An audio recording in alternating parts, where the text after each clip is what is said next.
श्रृंगार करती, इतने सुंदर लगे, हमको जब दिए तो देख करके हम देखते ही रह गए।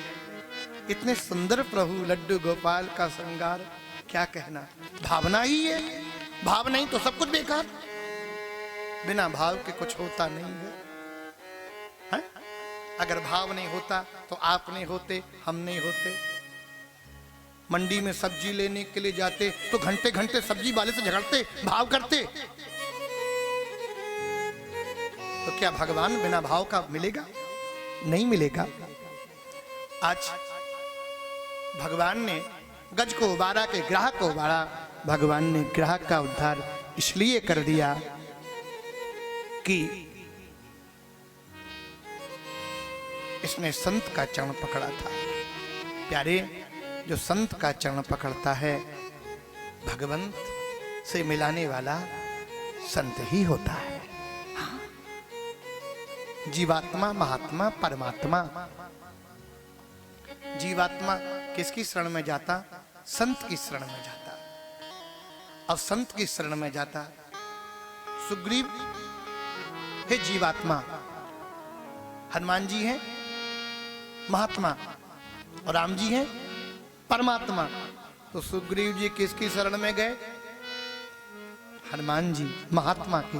और जब महात्मा की शरण में गए तो महात्मा हनुमान जी ने राम जी से मिलवा दिया। जनों, हमारे आपके बीच में आप किसी परिचय की यद्यपि मोहताज नहीं है। अद्भुत व्यक्तित्व के धनी, बड़े अद्वितीय, अलौकिक, अनुपम विद्वान, और हम जैसे तो आपके कई एक शिष्य हैं। हम भी शिष्यत्व भाव रखते हैं आपके चरणों में, और बड़े अच्छे संस्कृत साहित्य के बड़े अच्छे विद्वान हैं।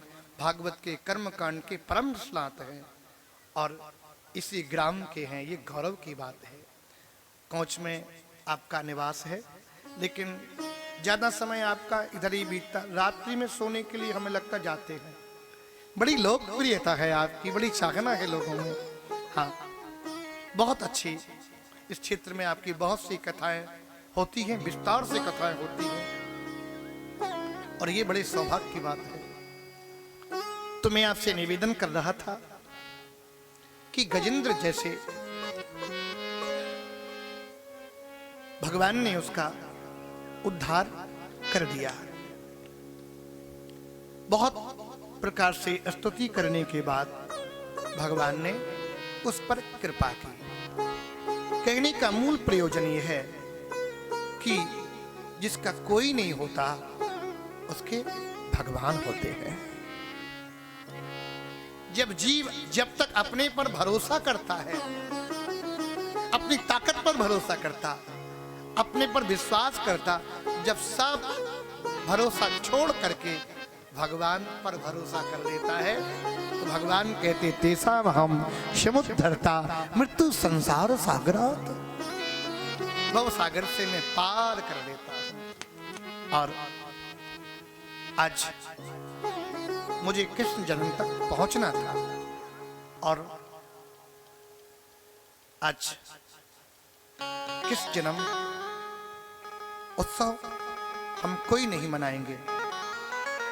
आज तो विशुद्ध भागवत का वाचन पहले होता था ना। पहले लिखते थे श्रीमद् भागवत संगीतमय, अब आजकल लिखते संगीतमय भागवत। इसका मतलब संगीतमय मतलब संगीत की प्रधानता। अच्छा, दाल में नमक लिमिट का हो तो अच्छा लगता, और नमक ही नमक भरा हो तो सब बेकार है। इसलिए संगीत का केवल चौपाई और श्लोक ही मैंने आश्रय लिया, क्योंकि आप सबको विदित है। कथा में मुझे जो संकेत मिला, अब मैं अपनी वाणी को यहीं विराम देना चाहूंगा, और हम लोग 2 मिनट के लिए मौन धारण करेंगे। फिर ओम पूर्णमदः पूर्णमिदं पूर्णस्य पूर्णमुदच्यते पूर्णस्य पूर्णमादाय पूर्णमेवावशिष्यते। बोलो शंकर भगवान की जय हो। और भगवान से यही प्रार्थना करते हैं कि मृत आत्मा को शांति मिले और अपने चरणों में प्रभु स्थान दे। यही प्रभु से हम लोग प्रार्थना करते हैं। और एक